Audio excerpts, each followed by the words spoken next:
Et puis ils étaient bloqués par un État au bord de l'effondrement, dans une situation cataclysmique. Les mots ne manquent pas. Un État dans lequel les violences des gangs font des centaines de morts tous les mois. On parle d'Haïti, pays en proie au chaos. Et bien après l'évacuation de 243 personnes, les premiers ressortissants français sont arrivés hier à Fort-de-France en Martinique à bord de 3 navires de guerre de la Marine nationale.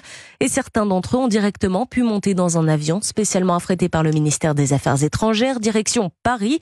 Florin Ossu, correspondant d'Europe 1, a pu les rencontrer avant le décollage. Nous, on s'est fait tirer dessus dans l'hélicoptère. Moi, j'étais vraiment là où il y avait la balle qui a atterri presque. Des images à jamais gravées dans la mémoire d'Alicia, une jeune Française qui travaillait à Port-au-Prince. Comme elle, des dizaines de familles ont dû prendre en quelques heures la décision de tout quitter. On a eu 2-3 jours, il fallait dire si on peut rentrer ou pas. Pour les enfants, c'est bon de les mettre à l'abri. Sylvie, cette Haïtienne mariée à un Français, a du mal à contenir ses larmes.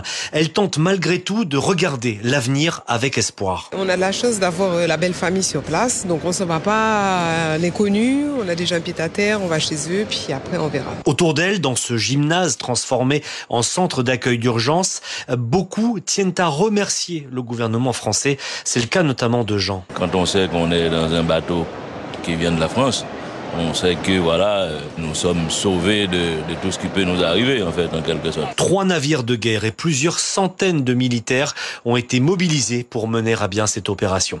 À Fort-de-France, Florin Ossu, Europe 1.